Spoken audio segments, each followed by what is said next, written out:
Today, I'm recapping all of NFL Week 8 and we'll be previewing all of Week 9 on this huge episode of the Shumake Take. Let's get it.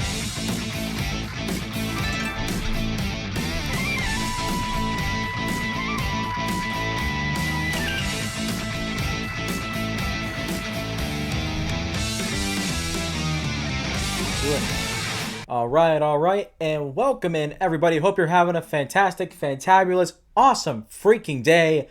My name is Garrett Shumake, and you're listening to the Shumake Take. This is episode number 19, and addressing the elephant in the room, or me in a new room. I'm in a new area just for this video at my grandmother's house.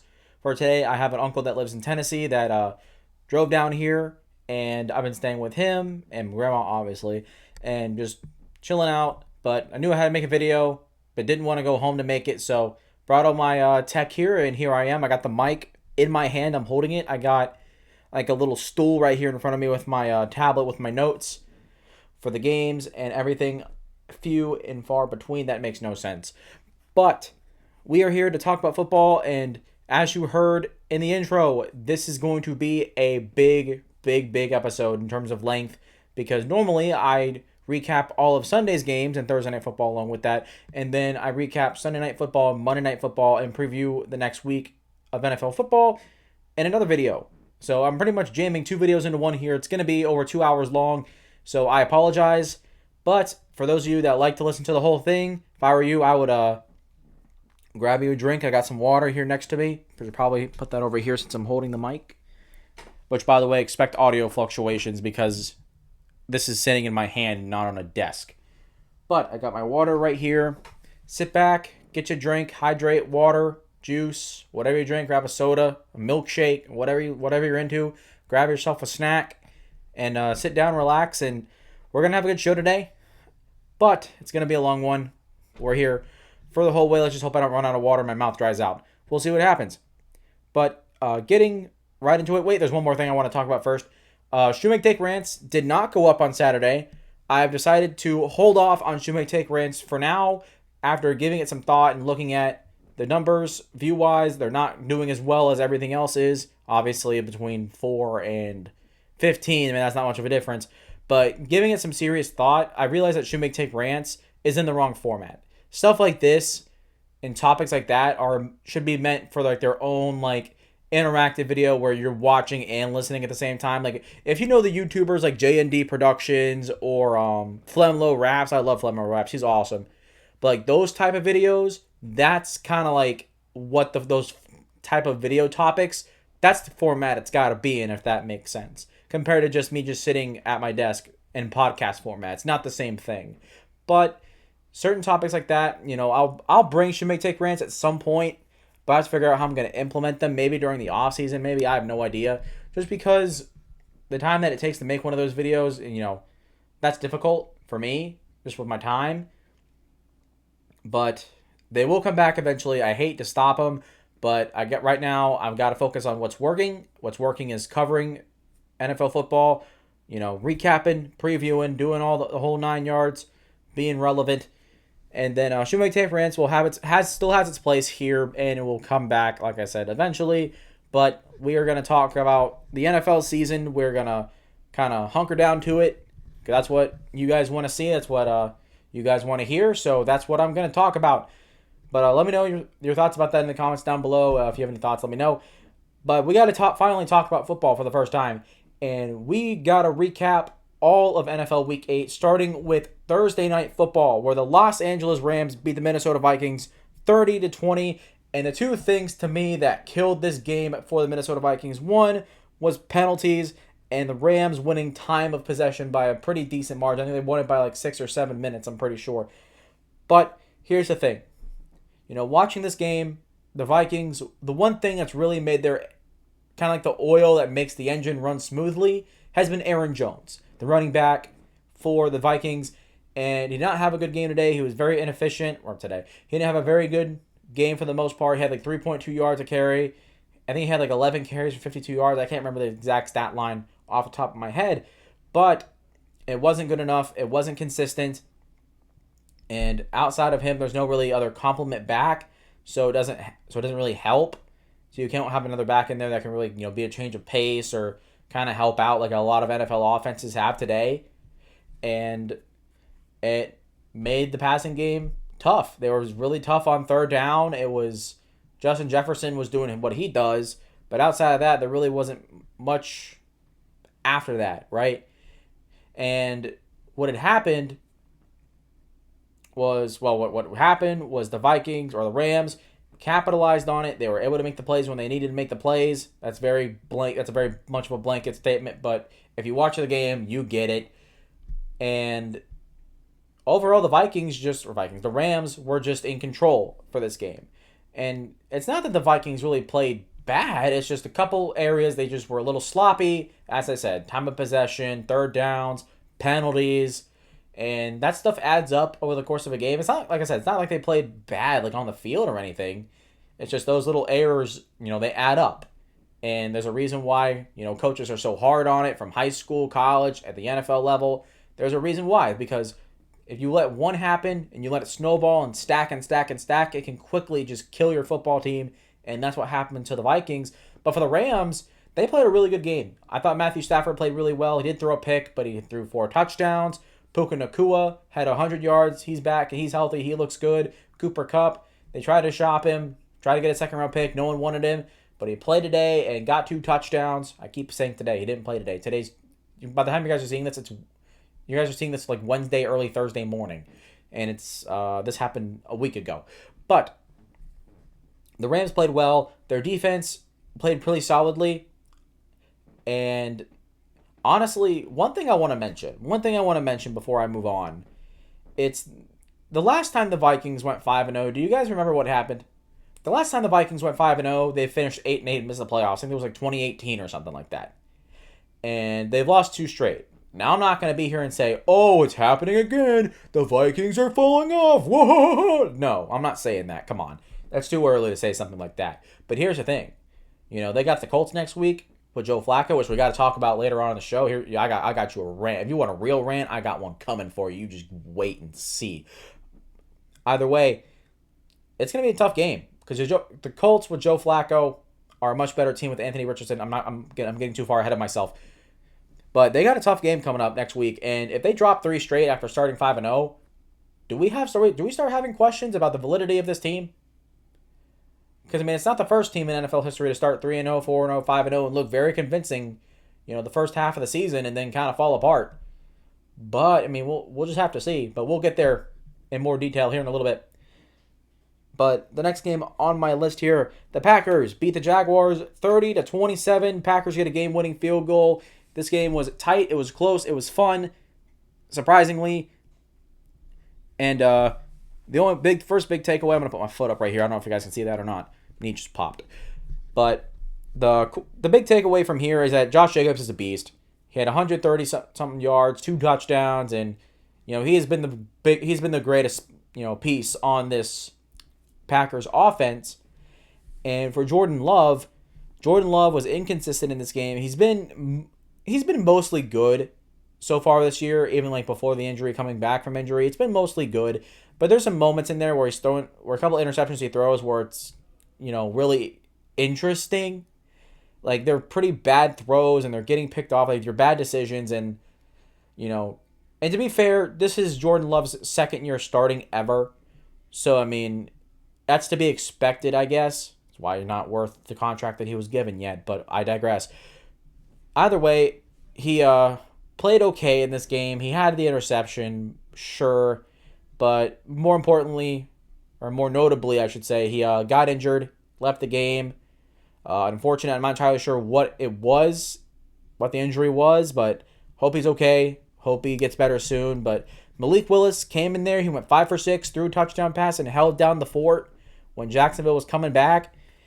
And you got to feel, if you're the Packers, you got to feel really good because not very many teams in the NFL right now, if they lose their starting quarterback, they'll have a backup come in and play like that and kind of keep the ship on course and not let it, completely like go off course.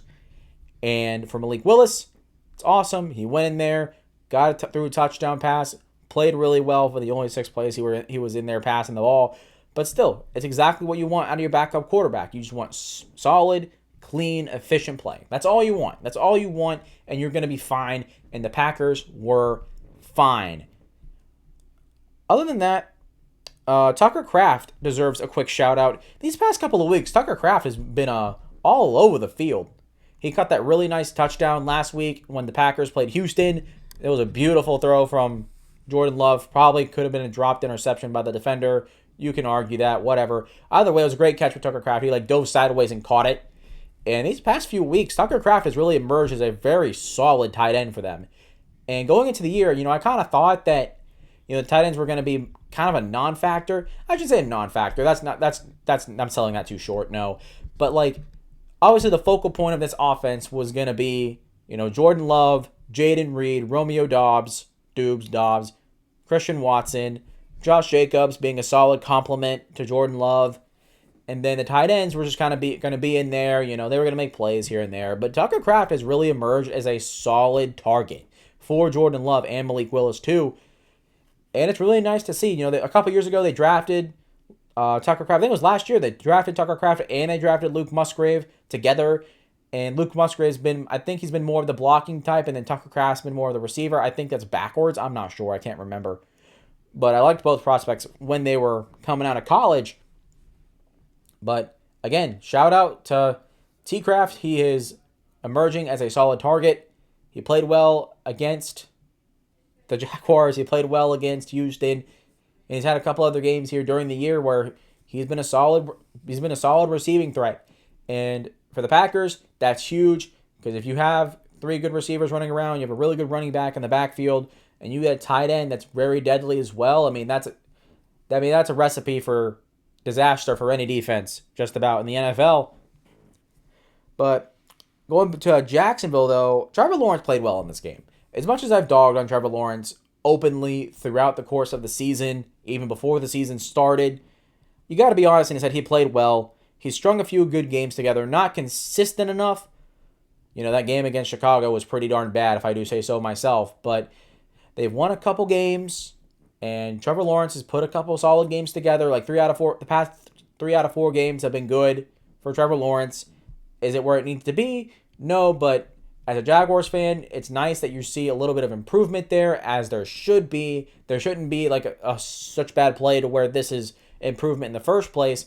Games like these, these are what you should expect out of Trevor Lawrence every week, and it's only happened a few times.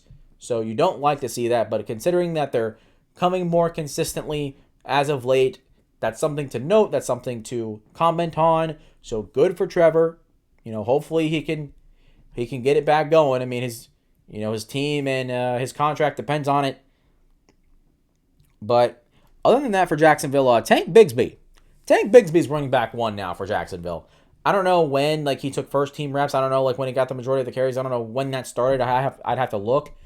But I just notably when I go look and I do these reviews, after the games I watch, I look at the stats after the game, and even when I go to my quick bits, I even look at the stats too, so I got to get a general idea of who did what. Did they play well? What happened here? And it's not 100%, but the stats show recently that Tank Bigsby has been getting the majority of the carries, the vast majority of the carries. I don't know if Travis Etienne's the running back in Georgia, his brother. But Travis Etienne, I don't know if he's battling with some type of injury that's limiting his carries, or he's just not been good enough and they decided to give Tank Bigsby the starting role. I don't know what's been going on. If I'm being honest, Jaguars fans, let me know in the comments down below. But it's been interesting. Tank Bigsby's been mostly consistent. He hasn't been great, but he hasn't been bad for the most part. He's been pretty solid. And if you're Jacksonville, are you disappointed that Travis Etienne is not the guy? Sure, because he was a first-round pick, blah, blah, blah. But it's nice that Tank Bigsby, is giving some type of juice to this offense, and they need it.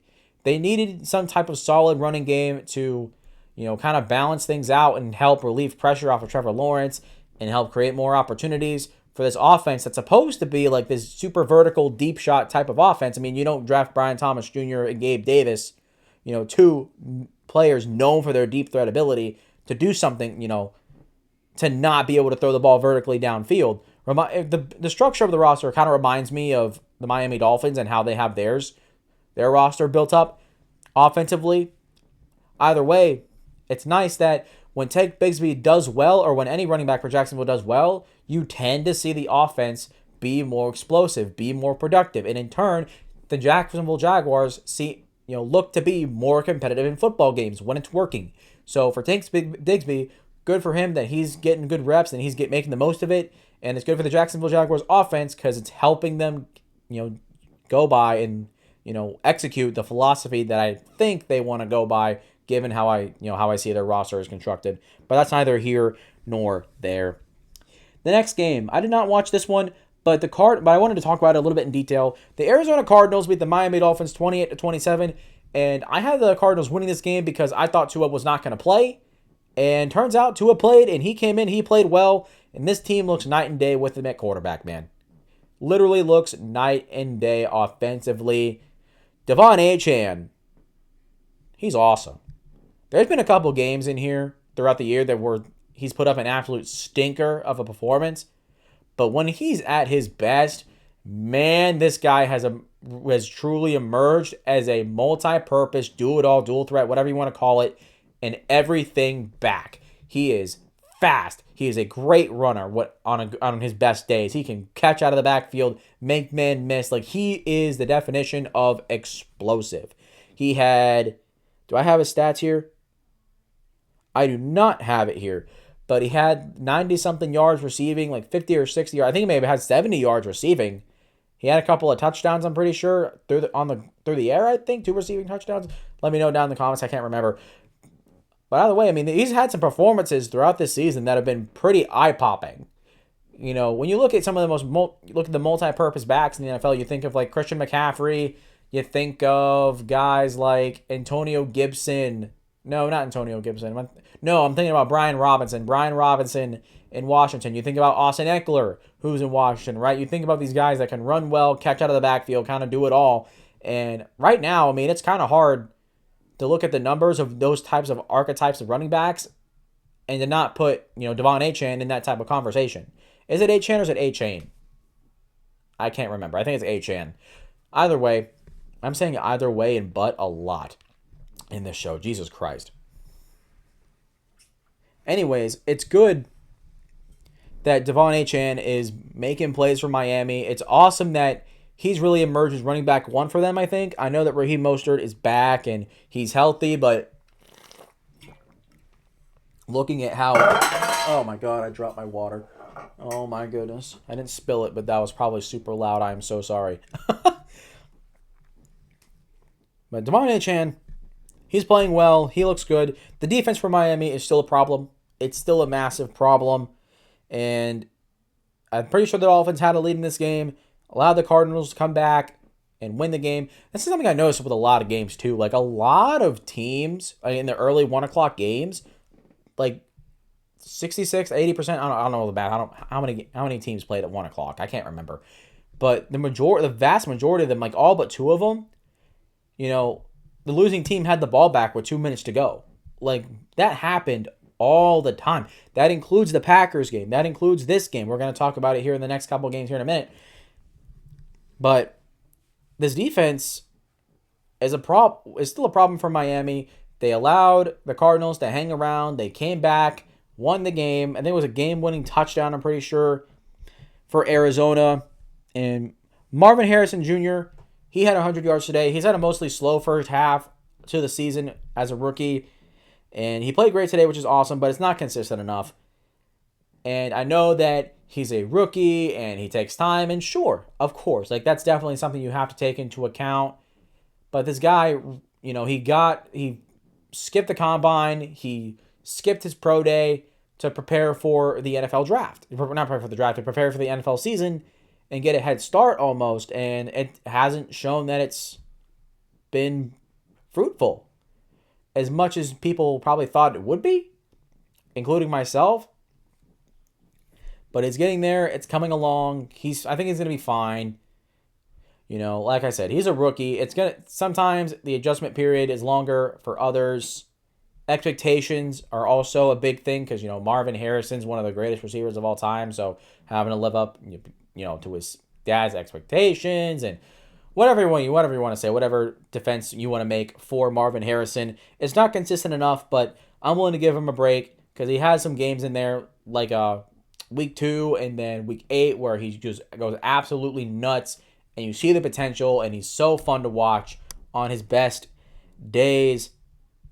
But speaking of good targets and speaking of continuing with the tight end thing, Trey McBride has really emerged as a top tight end in the NFL this year. I know a lot of people said it last year, and rightfully so. This year, I've really seen him take a huge step forward. It's starting to get hot in here. And he is definitely the number 2 receiving target for Kyler Murray in Arizona. Number 3 is probably Michael Wilson, the number 2 receiver for them. But it's been good. He's been really good. And when Marvin Harrison and Michael Wilson aren't getting it done, he's getting it done. And he's quickly becoming one of the top well, he already is one of the top 10 in the NFL at this point. You can make the argument, is he top 5? No, not yet. He's just outside, but he's definitely like inside the top 10. There's no doubt about that by this point. And kind of the same thing for same thing as Miami. The Cardinals defense is still a problem. I mean, they're still one of the worst defenses in the NFL. It's a liability. And they allowed Miami to kind of have their way, especially in the second half. And I don't know how far this Cardinals team is going to go with their defense playing how it's playing. But here's the thing. This Cardinals offense, on a good day, it is really good. It's competitive. They make plays. They're efficient, very efficient. And the bottom line is for the Cardinals, they're in the first place in the NFC West now. This entire division is wide butt open at the moment. And I talked about it last week with Seattle. They got a couple games coming up, and if they lose one, they lose a couple, and then Arizona can, they can bow up and take a couple wins away and win. They can overtake Seattle and take this division and hold it. And they're going to hold it for the time being. I don't know if they're going to be holding it by next Monday, but we'll have to see. But right now, the NFC West is completely wide open. We'll talk more about it later on once we get to our schedule, our Week 9 predictions. Next up, quickly, this is a quick bits, but I have it here just for a quick mention. Jets and Patriots. Patriots win 25-22. Called it. I called it. I knew that this was going to be an upset. They came back. They won it. Game-winning field goal. I can't remember. But big story from this game. Drake May left with a concussion. That sucks. Jacoby Brissett held it down, I guess. I mean, this offense is absolutely terrible. We already know that.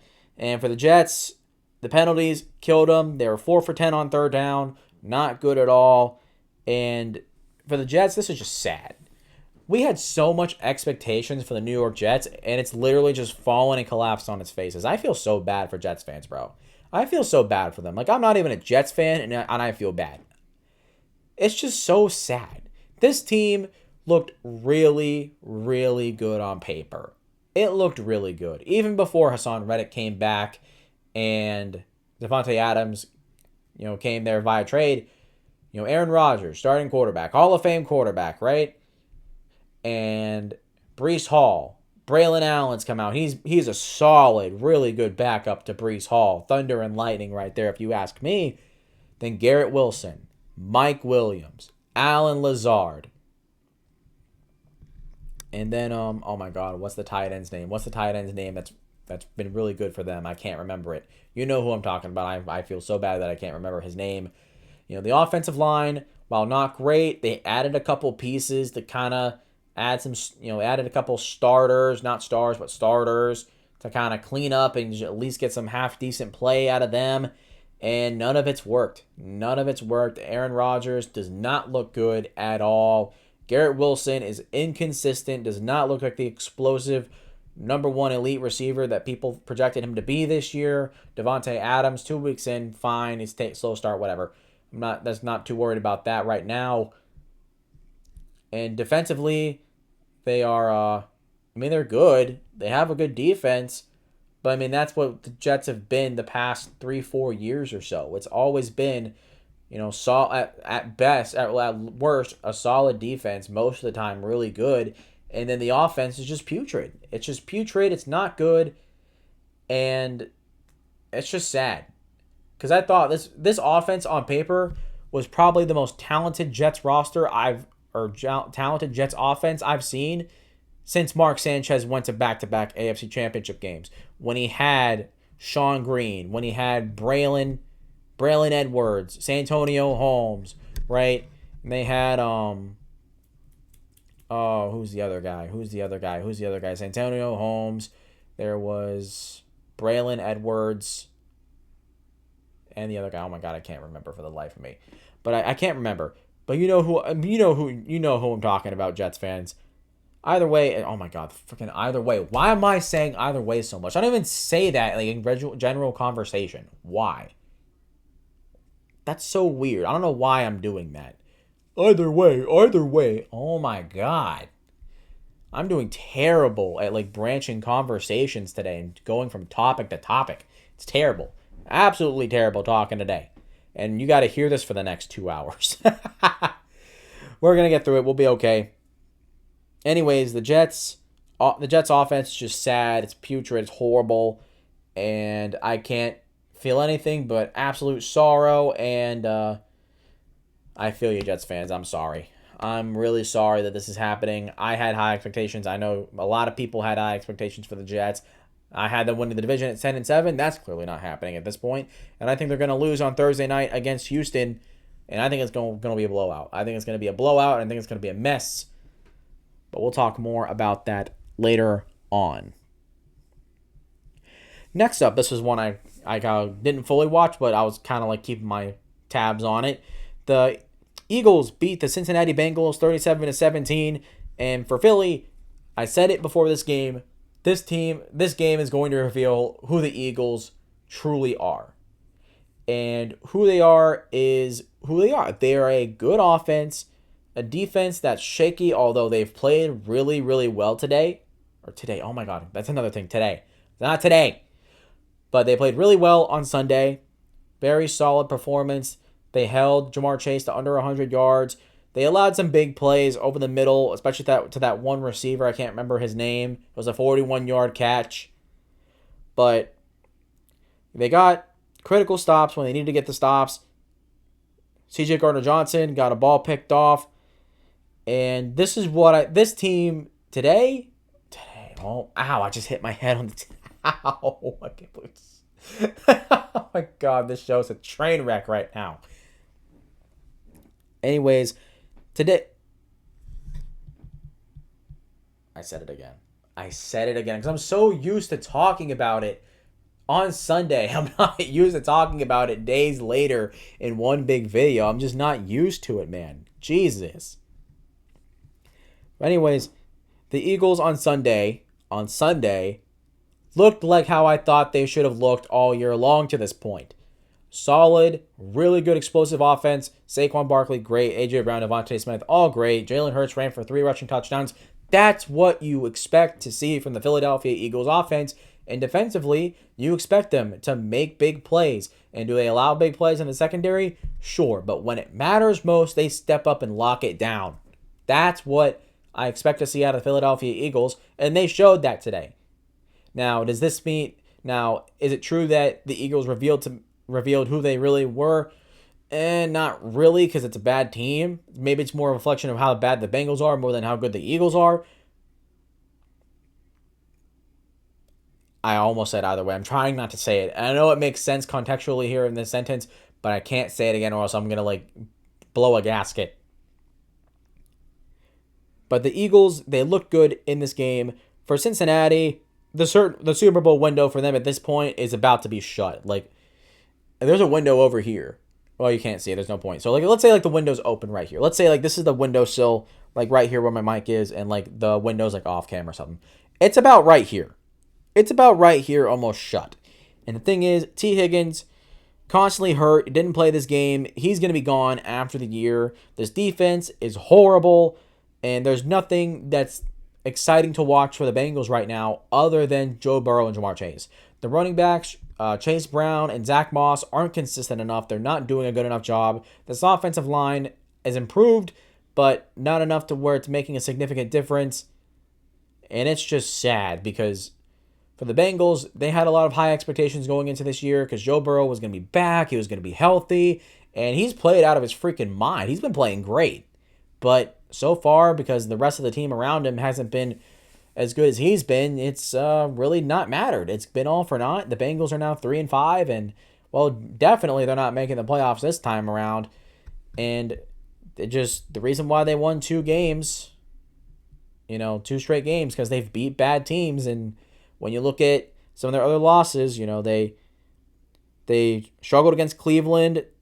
They struggled against I can't remember the other team they struggled against. So they're 1-4, now 3-5. 2 wins against New York and Cleveland, and they struggled. Oh, that's right. Yeah, so they beat Cleveland. They beat New York. Those are the 2 games they beat in a row, but they struggled in those games. It was a struggle. The Giants one was a mess. That was an ugly game to me. And the Cleveland Browns one, that one was also not. I mean, it wasn't as ugly, but I mean, the Cleveland Browns are horrible. So I mean, if you're struggling against the Cleveland Browns, that might say something about your team, if I'm being honest, for the most part. I mean, obviously, you have a given Sunday, that happens. But still, bad teams going against bad teams, they tend to play it close because they're both bad. But when you see the Bengals go up against a better team like the Philadelphia Eagles, this is the result that you're going to get.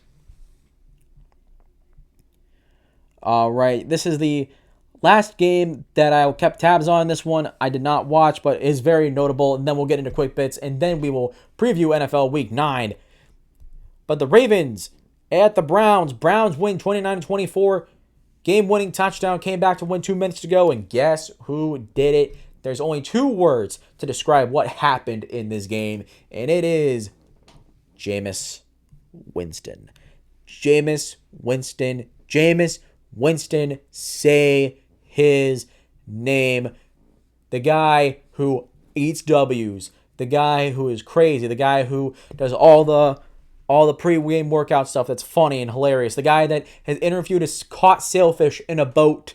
That guy, Jameis Winston, came off the bench for Deshaun Watson, started his first game of the year, threw for 330 yards, 3 touchdowns, like I said, the game winner. And this is huge for Cleveland. This is absolutely huge. Not because, they need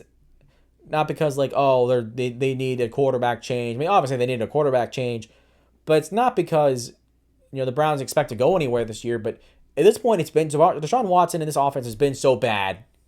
Like, they needed something. They needed some kind of spark, anything to at least give a shred of hope, especially for the fan base.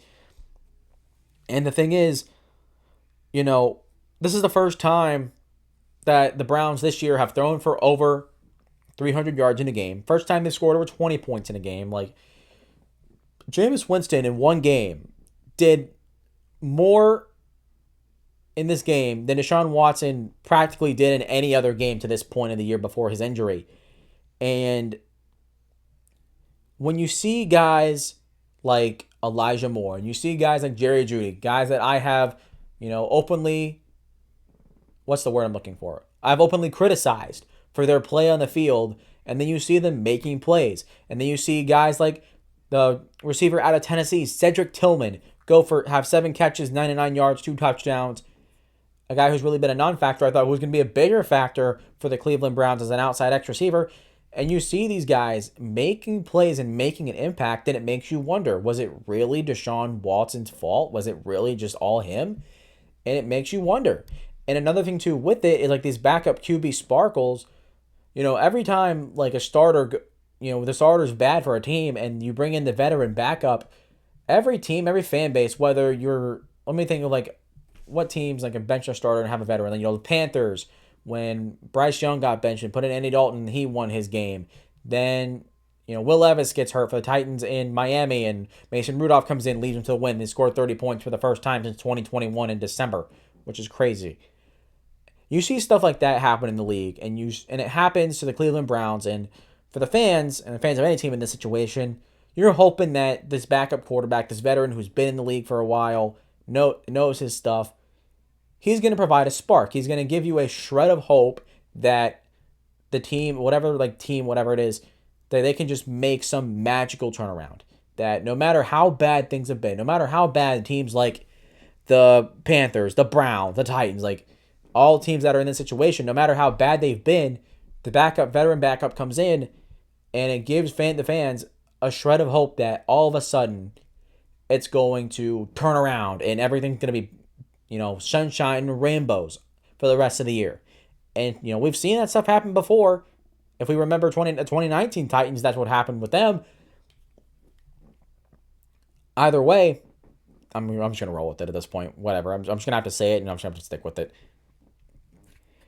But the backup QB sparkles are real right now in Cleveland. Jameis Winston provided them a spark. Is it going to continue? I'm not sure. We'll have to see. But for Cleveland, the big reason why they won this game isn't just because Jameis Winston gave them a huge spark. I'm kind of move my leg here for a little bit.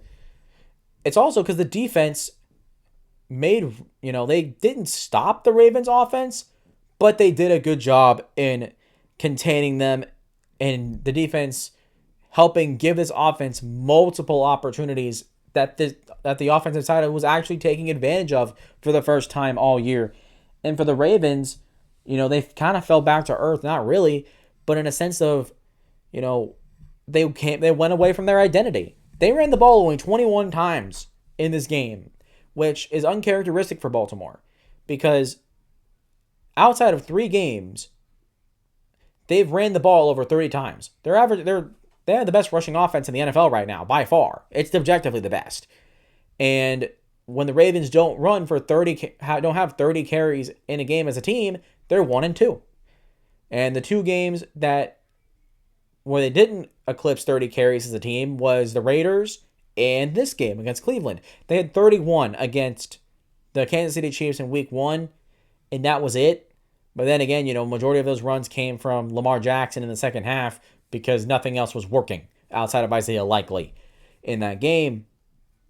Anyways, were they efficient? Sure, but their identity is to run the ball. Their identity is to run the ball. For better or for worse, it's to run the ball. Because here's the thing. The receivers, they're not good. They're not getting open. They're not getting separation. Zay Flowers had 100 yards in this game. He's good. He's awesome. Fantastic. But outside of him, there is nothing there. Isaiah Likely, outside of week 1, he's had put up a nothing burger. Mark Andrews, where has he been? He's made a couple plays here and there, but it's not enough to make a significant impact. And I guess there's no better time to put it or say it here, but this is why the why the Ravens traded for Panthers receiver Deontay Johnson.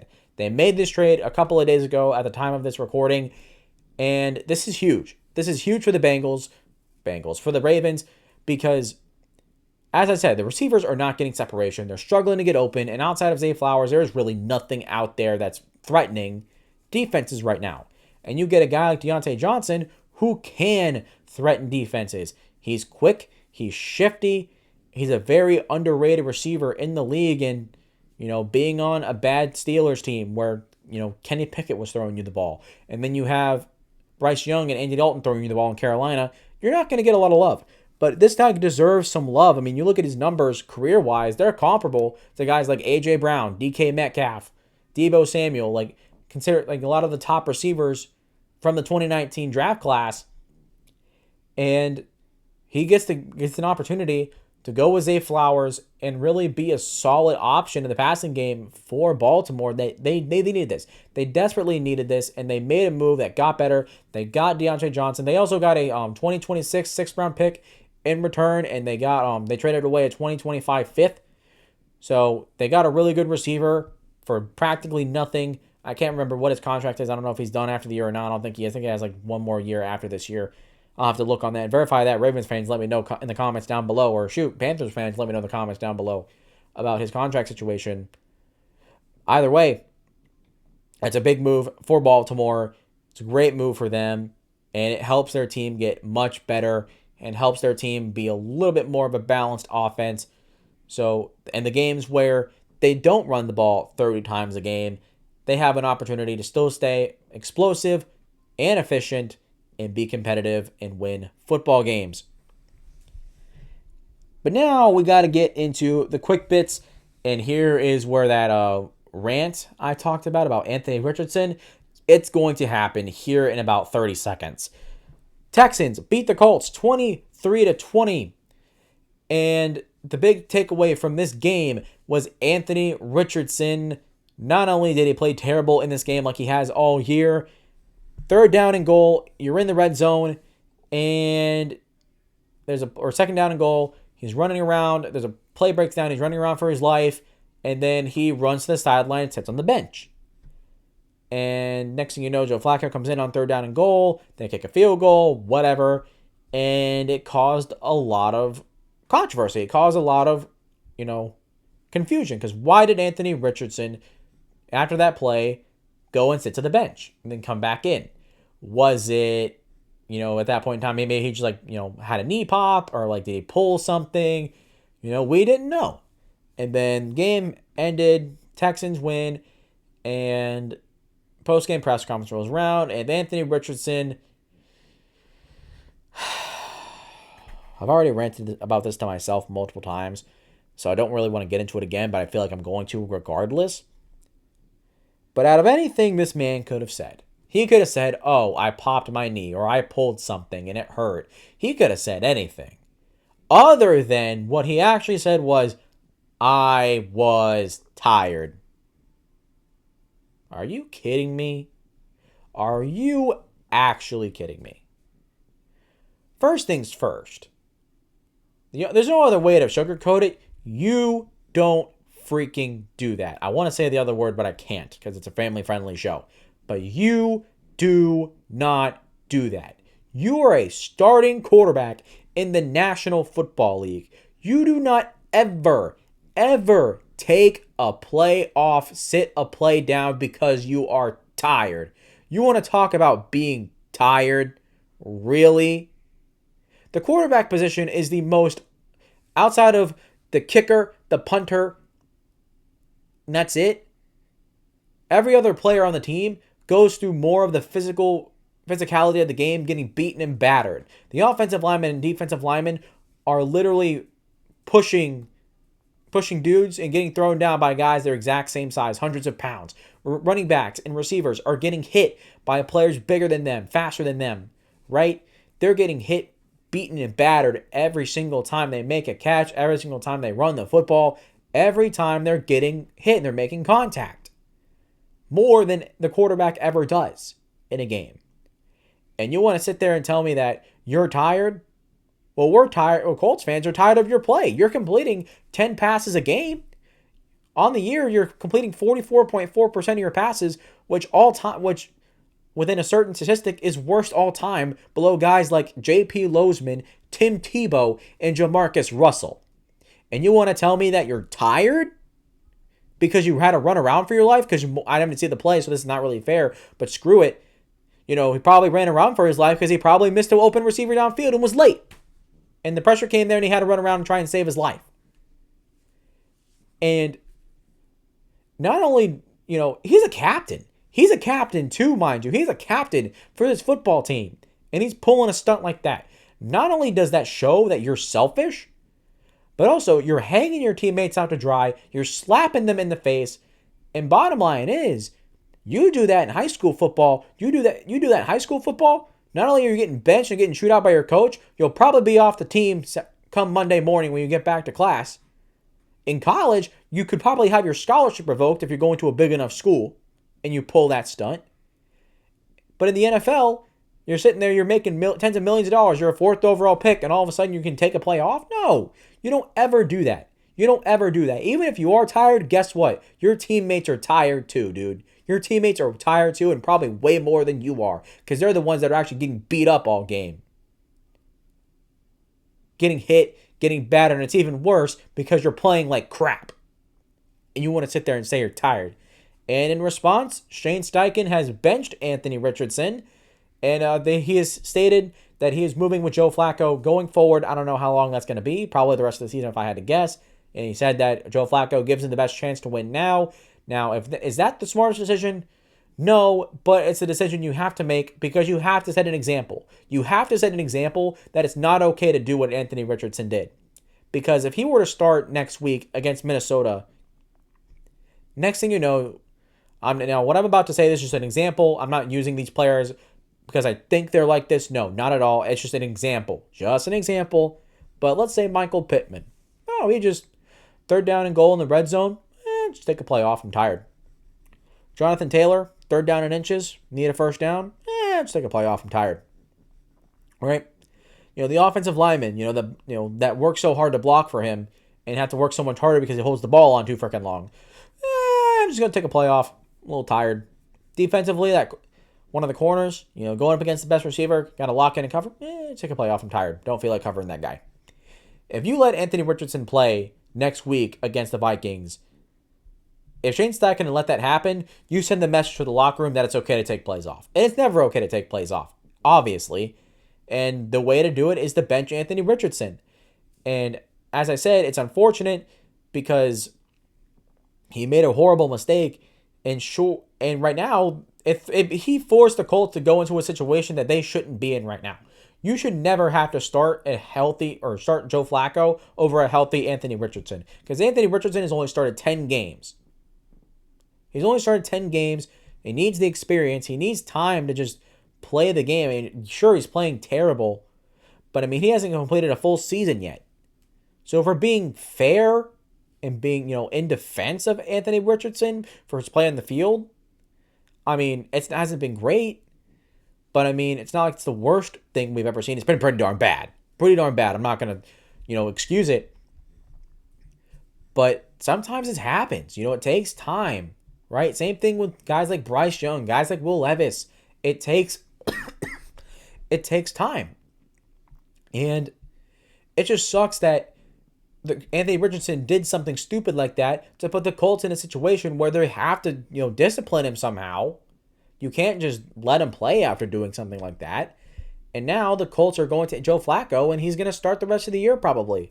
And, for better or for worse, that's what you can't afford to do. You can't afford to let Anthony Richardson not play football and get the valuable experience that he needs. That's why you guys started him as a rookie in the first place when everyone said he needed to sit. And he probably should have sat, if I'm being honest. But you chose to start him because the best way for a quarterback, for a player to get experience, is to be out there and playing football. Sitting on the bench and learning from the starters above you and practicing every week against your teammates doesn't do it. Like, nothing can truly replicate live in-game reps as a starter. It simply doesn't. So for Anthony Richardson to do that, it completely puts the franchise's plans on hold. Now at this point, we don't know if Anthony Richardson's going to even, be the franchise quarterback going forward. We don't know because of that. Literally, the entire plan, the entire vision of what the Indianapolis Colts had for developing Anthony Richardson and for building this team to become competitive again and get out of quarterback purgatory that they've been in since Andrew Luck retired, literally everything just went. The train that's been, kind of chugging along for the most part has completely come to a complete, utter halt stop. And it's not going anywhere right now. And you can say, oh, it's going somewhere because the Colts with Joe Flacco are a borderline playoff team. But that's not what you want from the Colts. That doesn't matter. Joe Flacco doesn't get you anywhere. Sure, he's going to, if at best, he's going to get you into a wild card round that you guys get blown out in because your defense is horrible. That's the best case scenario. But then you don't know what Anthony Richardson is. You don't know, all those games that he's going to miss because Joe Flacco is going to start. I don't know. And honestly, it's Anthony Richardson's fault. It's his fault because he decided that he was going to be tired and take a play off and be an idiot. But that's enough of that rant. That's enough of that. The Texans, they played well. Everything was fine. But that was just the biggest takeaway. At this point, I don't even want to talk about the game anymore. At this point, I'm already I just want to get past it. I apologize, but I just need to get past it. I hate it. I absolutely hate it when I see players and I see people that make millions upon millions of dollars, whether it's football, sports, in the professional world, whatever. I hate when I see people that make so much money be selfish and do stuff like that hurts other people and hurts their teammates, hurts their coworkers, peers, whatever word you want to use. I hate that. I hate that, especially when he's a captain and he's supposed to be a leader on this team and he's pulling stunts like that. It kills me. It absolutely drives me up a wall when I see people making boneheaded decisions like that. Because there's literally, it's one of those things where the definition of bonehead to me is you can do, even if you had to walk across, you have to take one step. You have to take one step forward over like a little crack, or like a little pothole in a road or something to not trip and fall. All you got to do is walk around it or step over it, and you could go anywhere in your surroundings and you would not step and trip and fall into the pothole. A bonehead will still find a way, against all odds, are still going to find a way to do something stupid. You could have the answer of two. You guys remember the Vine? You guys remember the Vine where the guy was on the board and was trying to answer 2 plus 2, and his friend was sitting there behind him in the desk, holding up the number 4, and the guy was like looking at him. He was like, 4, and then it cuts to him writing on the chalkboard, and he draws the guy's hand with the number 4 up instead of just the number 4. Like that's exactly what is going through my head with Anthony Richardson doing what he did. If you guys know what I'm talking about, you guys know what I'm talking about. But I gotta stop. I gotta give it up. But thankfully, the next game I'm gonna go over really quickly as well because it was a pretty big doozy. The Detroit Lions beat the Tennessee Titans 52-14. And the reason why this game was as bad as it was because Titans turned the ball over 4 times. Pretty bad stuff. They've been one of the worst turnover teams. I think they are the worst turnover margin team in the NFL right now. And they allowed Khalif Raymond, the team's punt returner, kick returner, to go insane. They had almost 300 yards on the ground, returning kicks, returning punts. They had a punt return touchdown. That was insane. They had a 72-yard kickoff return, another big punt return. Like, it was insane. Like, the Lions are absolutely insane because Jared Goff threw for like 85 yards and they dropped 52 points. Like, what more can I say about how great this offense is, dude? How much more can I say at this point? I mean, this offense is it's the best. It's the best in the league. And at this point, like, there's no debate. There's no debate anymore. They're the best. They're the best. And it's no doubt in my mind. They're so much fun to watch. They're amazing. David Montgomery and Jahmyr Gibbs are incredible. Sam Laporta is incredible, by the way. David Montgomery threw a touchdown pass to Sam Laporta in this game. And it's awesome. This offense is just so much fun to watch, dude. It's amazing. It's absolutely amazing. And I called it. I mean, I said it before when I did my Week 8 predictions that the Lions were going to destroy the Titans. They were going to destroy them. Now, was 50 points what I expected? No, not 100%. But I thought it was going to probably be like 40-something to 10. Genuinely, and it was 52-14. So I wasn't that far off. I probably should have put money on this game. Jesus Christ. As close as I should have put money on this. Wow, that's a missed opportunity. But we'll just have to move on. The next game, Falcons-Bucks. Falcons win 31-26 in Tampa. This game was a little bit closer than I thought it would be because I thought this offense would for the Bucks would slow down a lot without Chris Godwin and Mike Evans, but they kept up. They did fine. Rashad White and Bucky Irving were efficient as they always are, but honestly, the big name of this game was the ghost of Chris Godwin and Mike Evans. With Chris Godwin and Mike Evans playing, they probably win this game if I'm being honest. Without those two threats on the outside being able to carve up a defense, there's not that much more that the Bucks can do. It really limits their offense a lot. You saw it if you watched this game.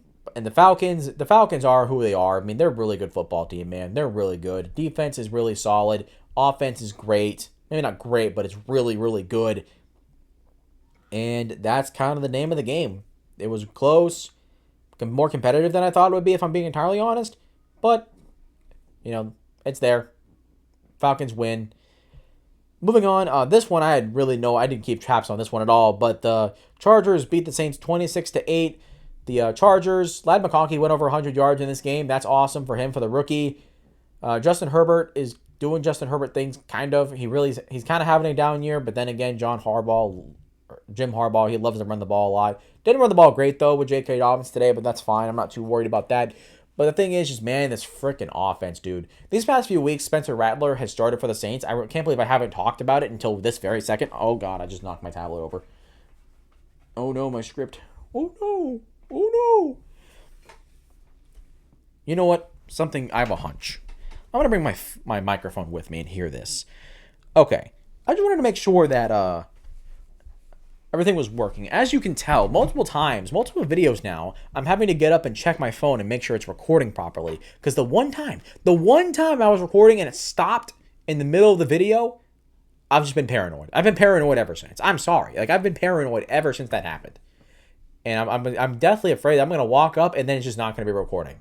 I'm gone for like who knows how long, and then bam, it's just not there. And I have to figure out how long and redo everything. Although right now we're only 54 minutes in, which is not that bad. I thought we'd all be like clearly over an hour in, but we're almost there. We'll be over an hour once I'm done with quick bits. But continuing with the Saints and Chargers, for the Saints, Spencer Rattler has been starting the past couple of games. I think he got benched in this game at some point because Jay Kanter came in. He threw plenty of passes. He had over 100 yards for himself, passing not much, not great, blah, blah, blah. But still, I mean, the Saints need a quarterback. Derek Carr's hurt. I can't remember how long. I don't know if he's out for the year or what. I can't remember. But Spencer Rattler's not looking good. 4th-round pick. I mean, do you start him next year? No, you can't do that. Not when you have the quarterback class that's coming up. When you have an opportunity to get a guy, you're not going to be in contention for Cam Ward or Shedeur Sanders. But, if you really want to reach in the first round and get Milroe, Ewers, Carson Beck, Dylan Gabriel, maybe, I don't know.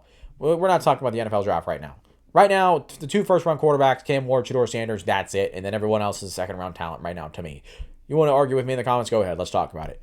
Either way, Spencer Rattler has not looked good for the Saints. The Saints' offense is putrid. It's horrible. This defense is not performing well. And this team is going to be picking top 5 in the draft.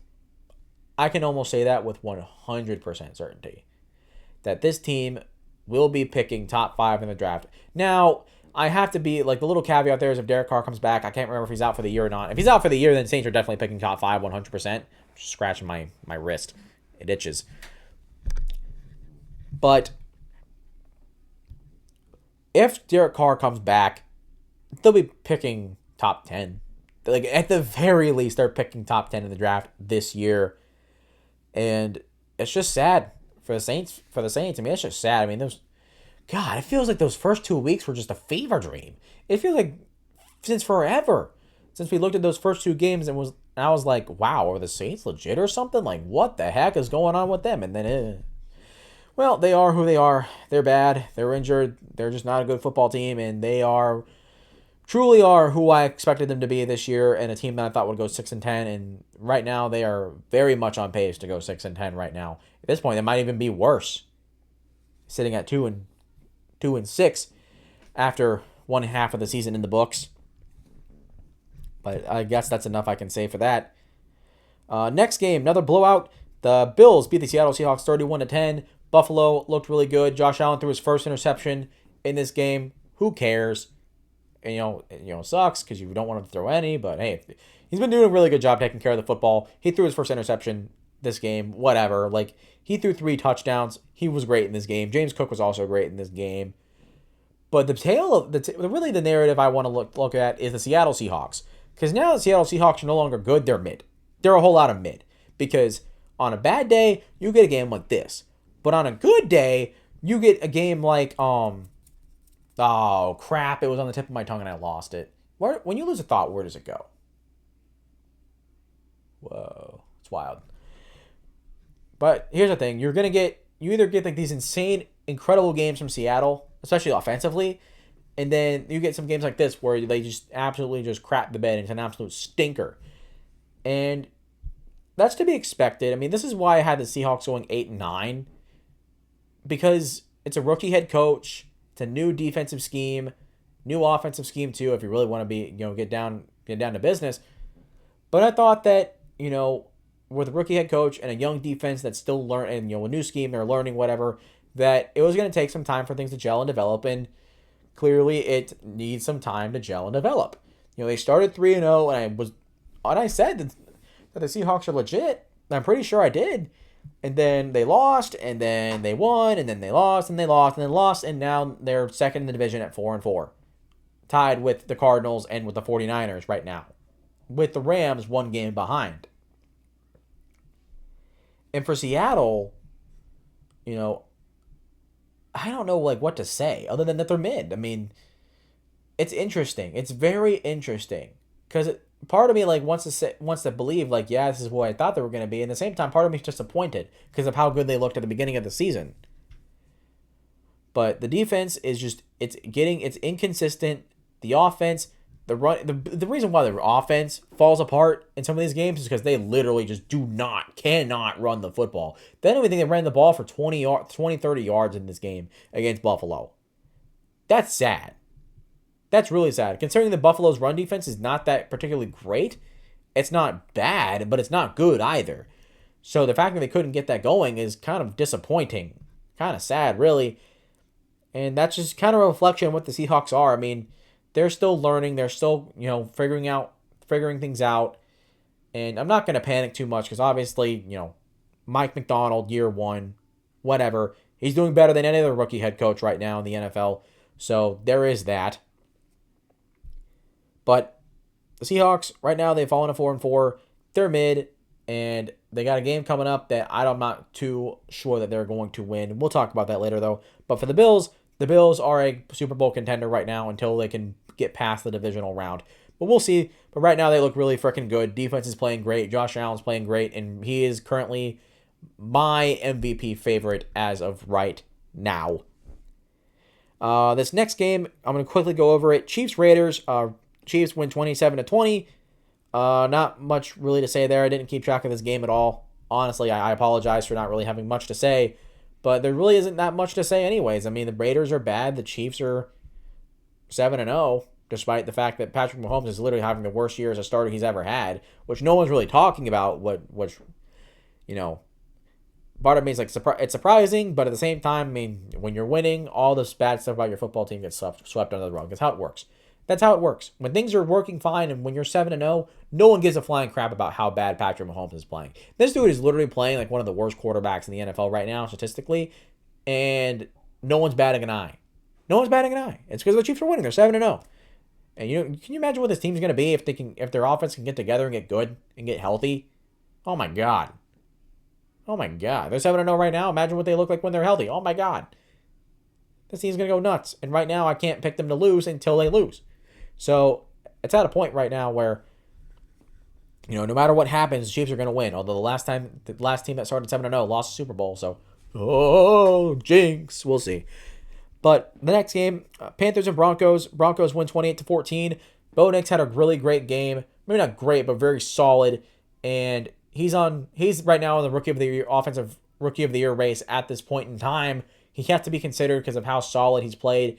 And how he's playing is what we expected out of him, or what at least I expected him coming out of Oregon, was a guy that didn't have insane talent, but I called him a franchise stabilizer.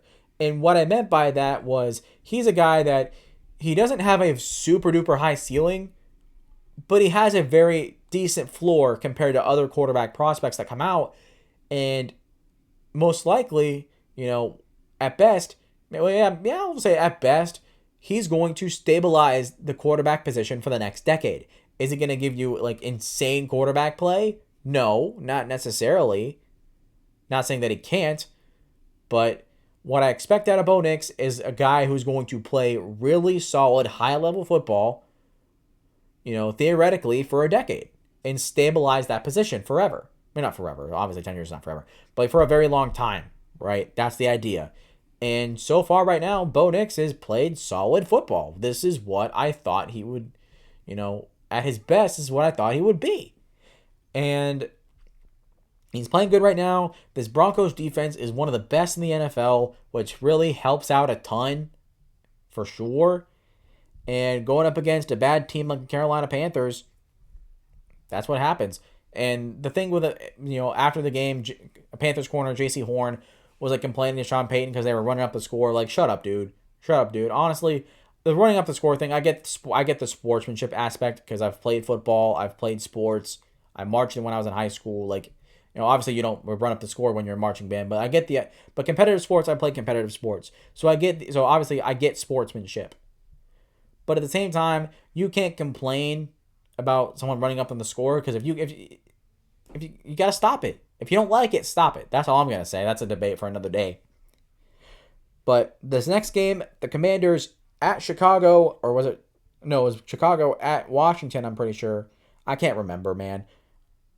No, it was in Washington. It was at Washington. I'm sorry. So Bears at Commanders. Commanders won 18-15. And here's the thing: I was watching this game and then I fell asleep. And then imagine my reaction when I woke up. I fell asleep, took a nap. I woke up right as the final play was snapped and the Hail Mary happened.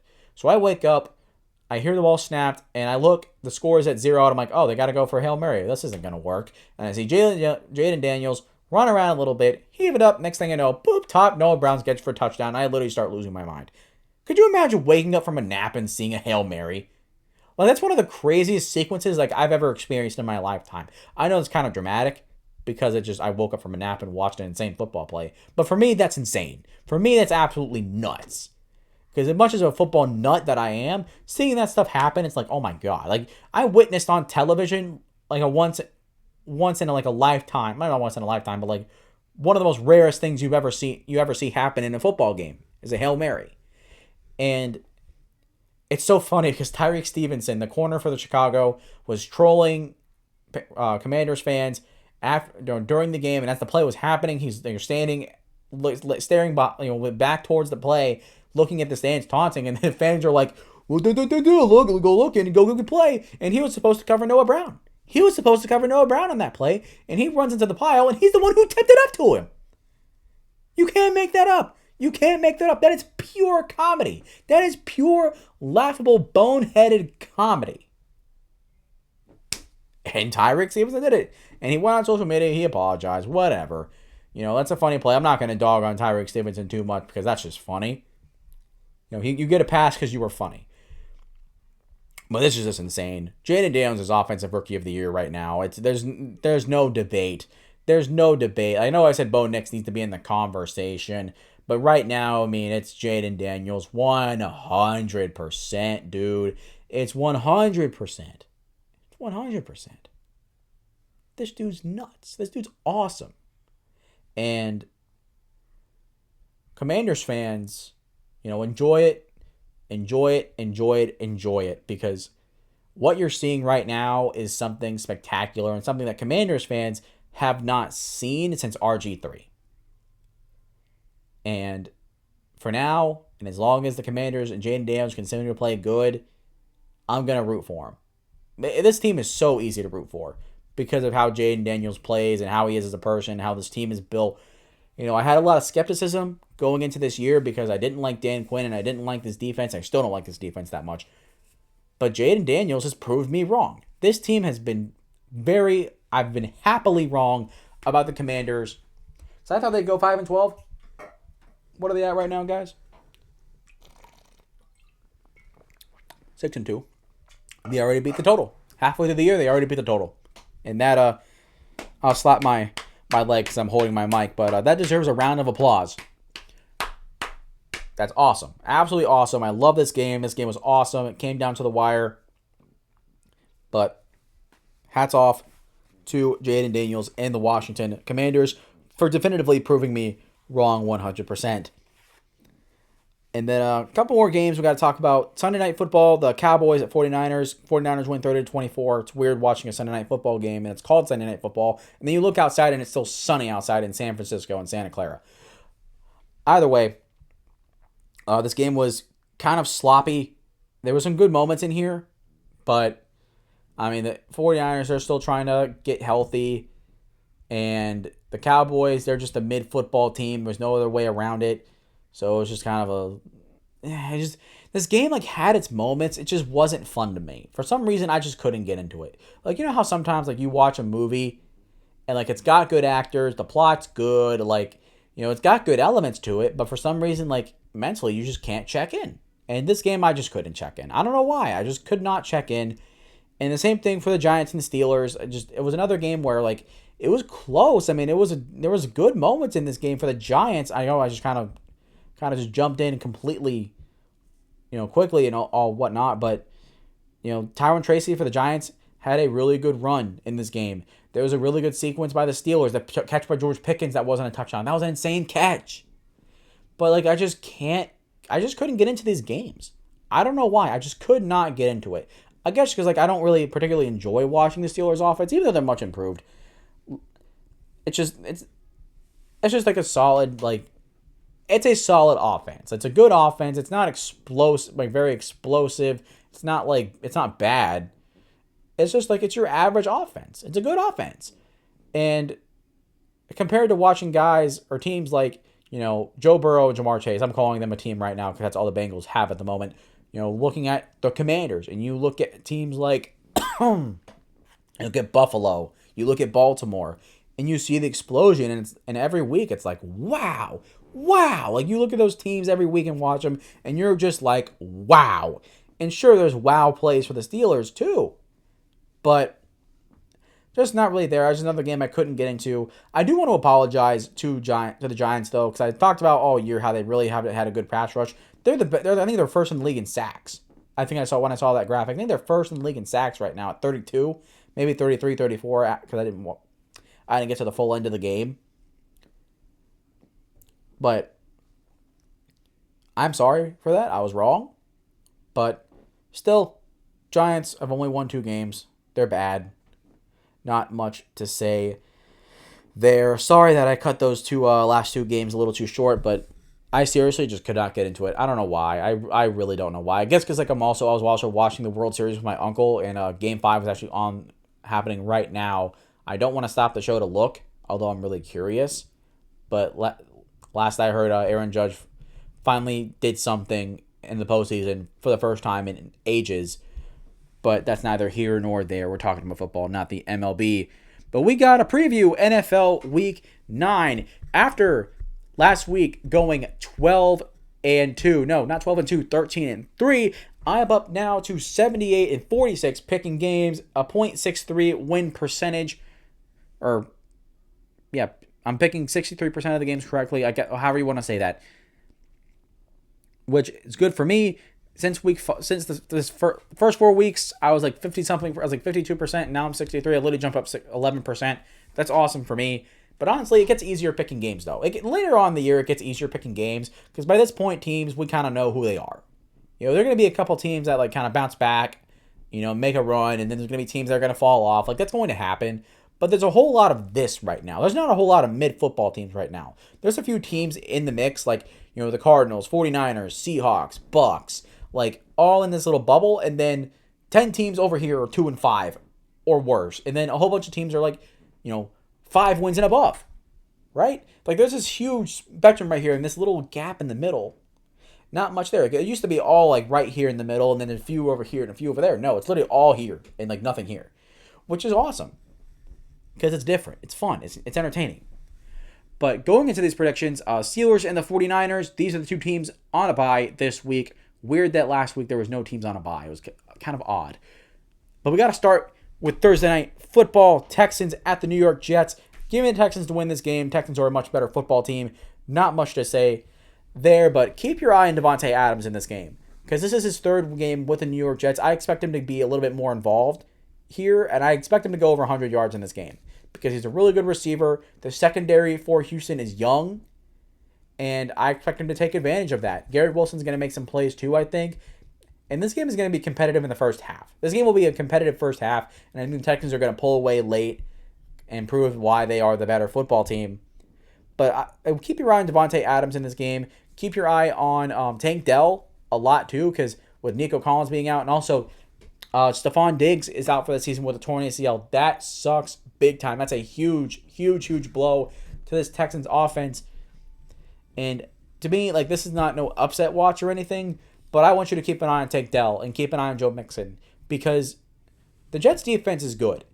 The defense is good for the New York, and they're going to make their plays when they need to most of the time. And with a depleted Texans offense, keep an eye on how well they perform. And we're going to see, what the depth of this team is really made of because they really haven't been tested all that much depth-wise. So this will be interesting to see what they got and what's going to happen in this game. But ultimately, I still think the Texans are a much better football team, and that's why I have them winning this game. Next up, we got the Cowboys going to the Atlanta Falcons. Give me the Falcons to win this game. Same reason here, for the Texans and the Jets. One team's better objectively than the other. But here's the thing. The Cowboys, they've been close in a lot of these games against good teams. They were within one score against Baltimore. They were within 10 points of the 49ers. They can be competitive when they want to be. And the Falcons, they're not on the same pedigree as the Baltimore Ravens, for example. The Ravens are objectively better than the Falcons. Drink some water there. But I expect this game to be closer than I think people think. On paper, the Falcons should blow the Cowboys out of the water. And it's possible. It's very much possible. But I expect this game to be close. I expect this game to be oddly close. I thought that last week a lot of the games weren't going to be close, and almost all of them were. So I'm going to be a little bit more patient and be a little bit more mellow with the prediction, because the Cowboys have shown that they can be competitive in football games. As mid as they are, some people say bad. I think they're mid. But as mid as they are, they've shown that they can be competitive in football games and possibly, pull off an upset. Not that I think that's going to happen, no. But it will be interesting to watch and see how competitive they are against the Atlanta Falcons, who offensively are really, really good and defensively are pretty darn solid, if I do say so myself. Next up, this is going to be the best game of the week right here. Probably, let me look. Can I say that? Can I say that? Is that definitive? Can I say that?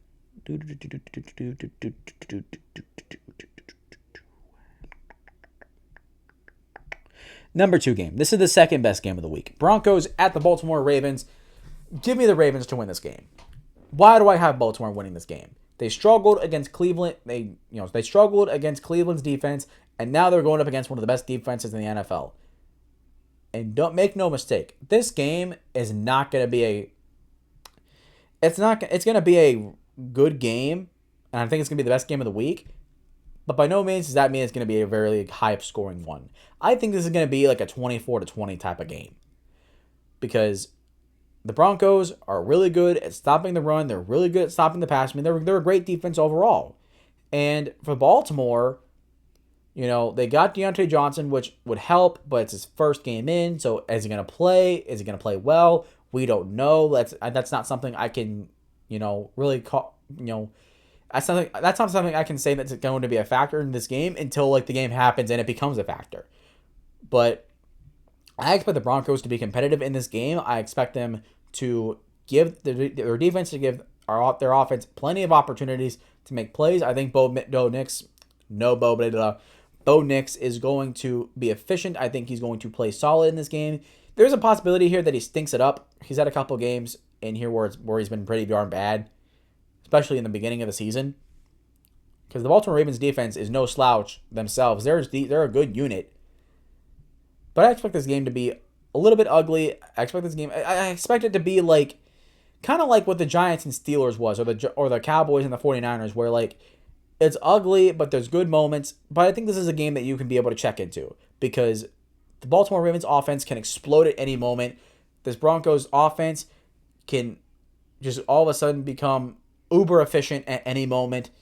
Defensively, they're going to make their stops. They're going to make plays. They're going to make an impact.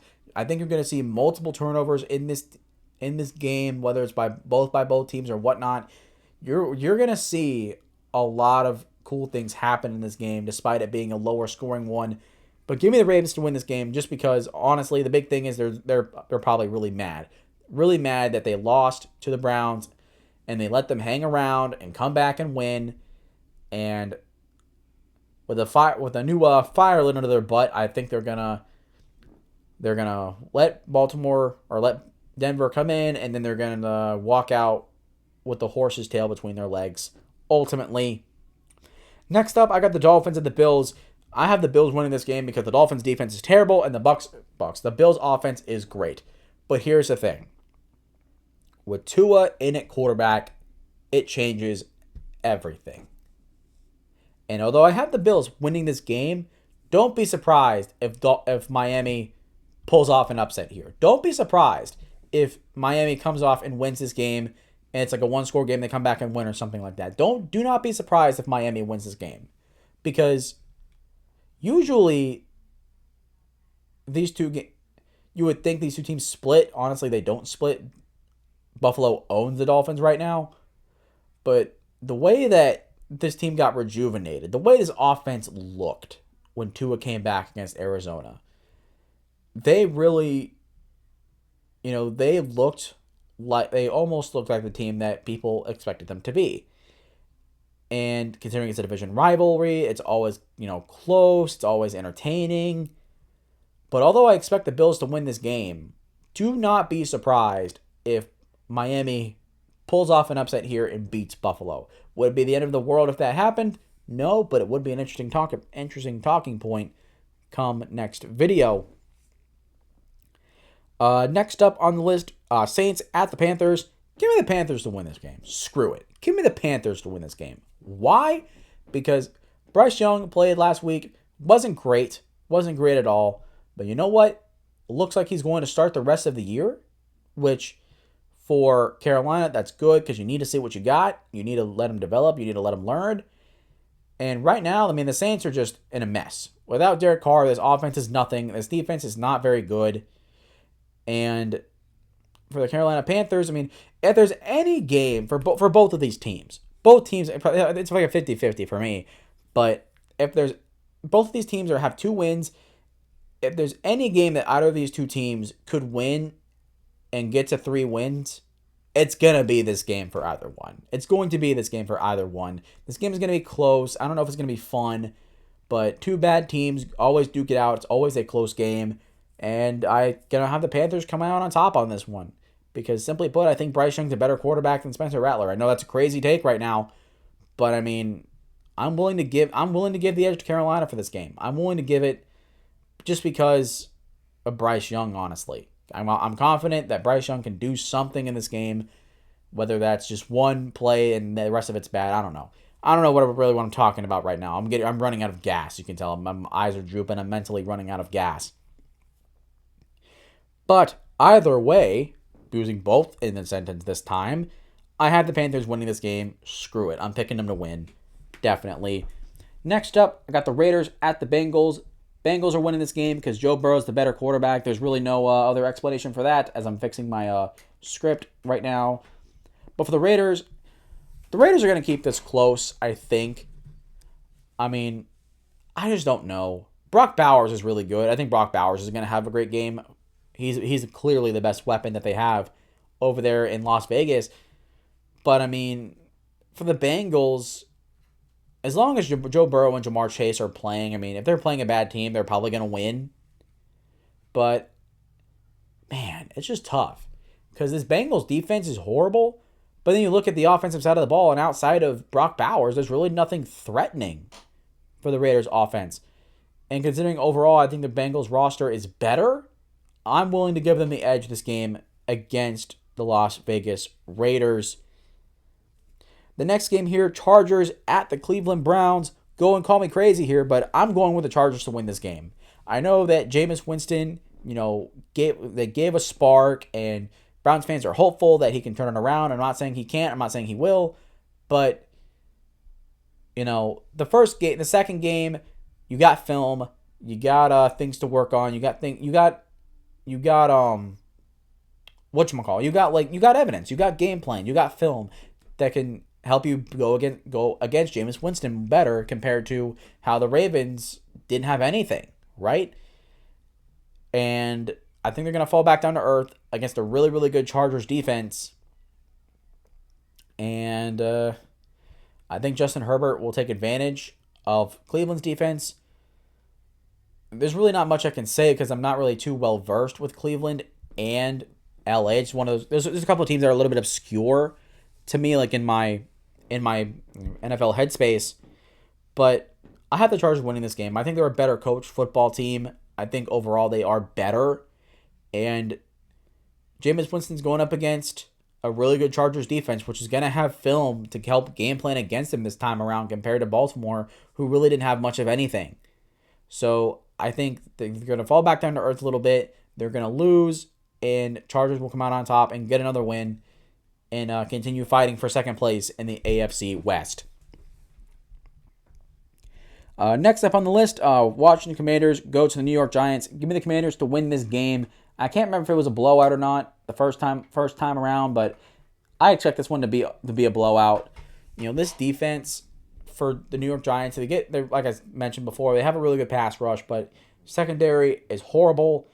And coming off of a win like that, against Chicago, that might have just given the team this momentum that more than they already had. I think this is gonna propel the Commanders for the next couple of weeks at least. I think they're going to be propelled forward, and I expect Jaden Daniels to go nuts in this game against the Giants. There's really no other way around it. I expect Jaden Daniels to go nuts, put up a lot of points, and kind of show more of why the Giants should have never, ever, ever, ever, ever got rid of Saquon Barkley and re-signed Daniel Jones.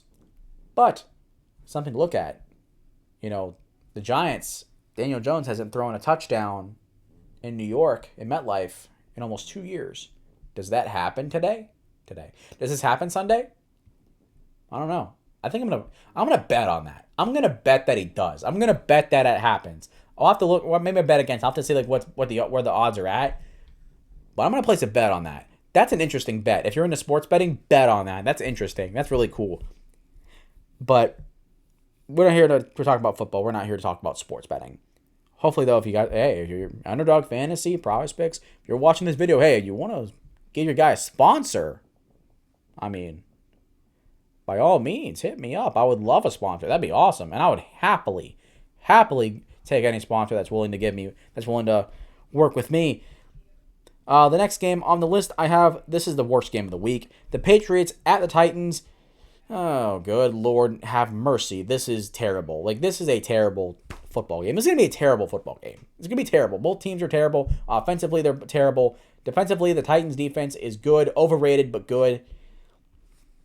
And that's why I have Tennessee winning this game. I have them winning this game because their defense is good, not great. It's not a great defense, despite the fact that they're number 1 in total yards, blah, blah, blah. I don't care. Their pass rush is not that good. Their turnover margin, they're the worst turnover team in the NFL. This defense is overrated. Simple as that. And despite that, they are better, and they're going up against Jacoby Brissett, not Drake May. If Drake May was starting this game, I'd probably be more inclined to believe that the Patriots would win this game, because Drake May can at least provide some explosion.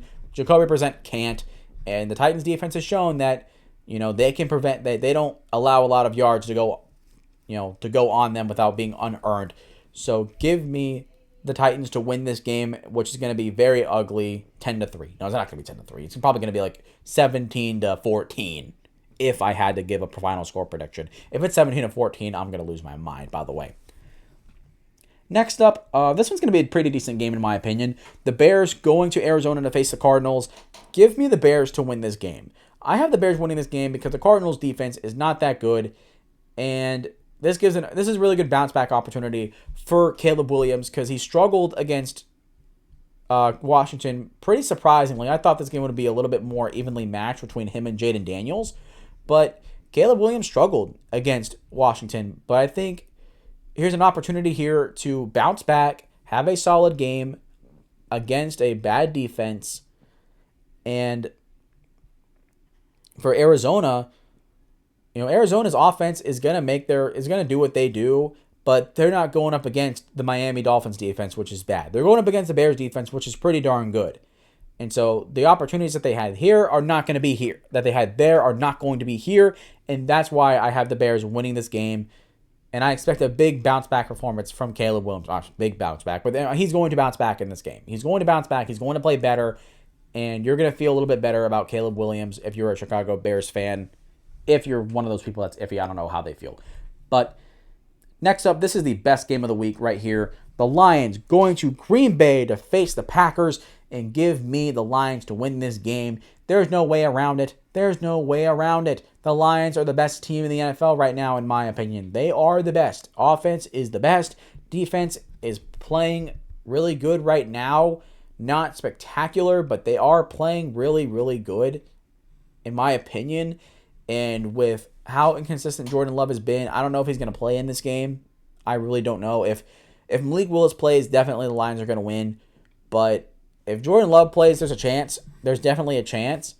But with how inconsistent Jordan Love has been with taking care of the football, I should say, this will give the Lions many opportunities to go down the field and do their thing. But there's really not much more to say other than the Lions are going to win this game.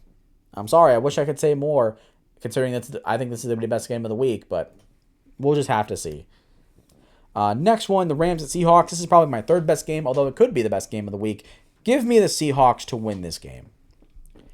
Just because the Rams, here's the thing. The Rams, it's been a whole lot of just this. There's not a lot of like this, like nothing really up here yet. Nothing really up here on the upper echelon of football play for the Rams yet, compared to the Seahawks, where, you know, they've had some of this, but I mean, they've had a lot of this too.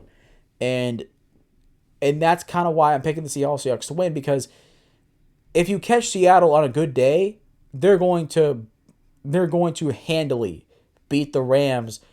And not saying that I expect that to happen, but I mean, you're going up against a division rival. You're at home.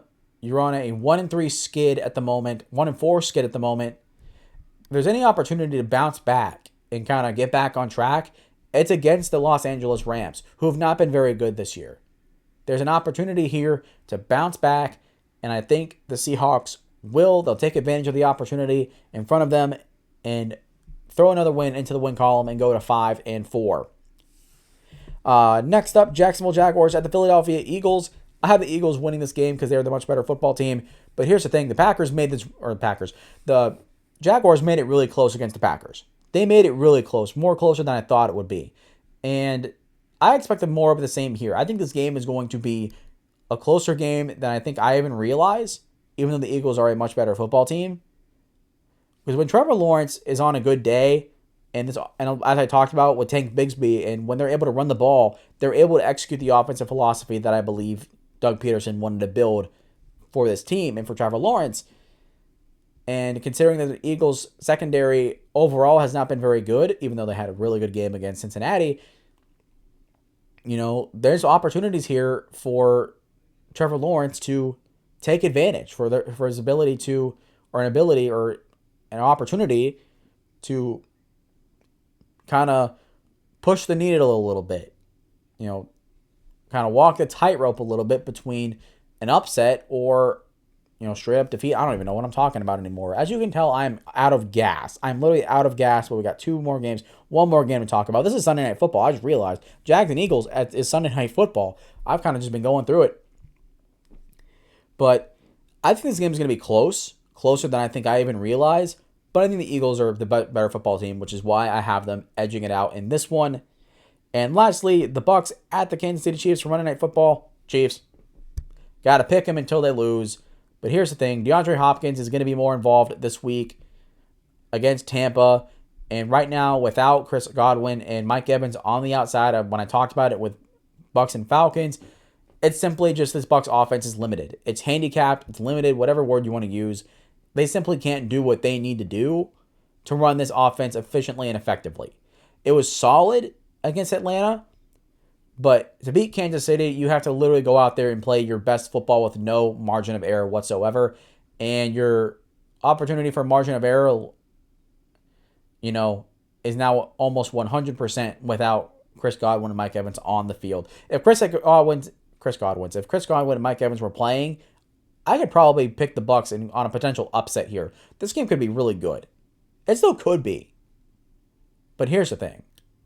Without Chris Godwin, without Mike Evans, this team is going to falter a bit. Kind of like how the Eagles did when they lost A.J. Brown and Devontae Smith. That's a huge impact. That makes a difference. And it's going to be the difference between the Bucs, what they would have probably won this game, could have won this game, and they're definitely going to lose this game against the Kansas City Chiefs. And that concludes it. We did it. We made it. Wowee. I don't know how long this video is, but we did it. My throat is completely dry. Did not drink enough water in this episode. And I apologize for being in a different location and, you know, combining two videos into one. I might do that moving forward. I'm thinking about it just because, like, it makes sense because I'm talking about football, you know, recapping and doing preview. It makes sense. But I mean, at the same time, though, recapping Sunday's games is helpful because it's more relevant to the time. You know, recording on Sunday compared to Wednesday to come out early Thursday morning. That makes more sense. But either way, that is going to do it for me today.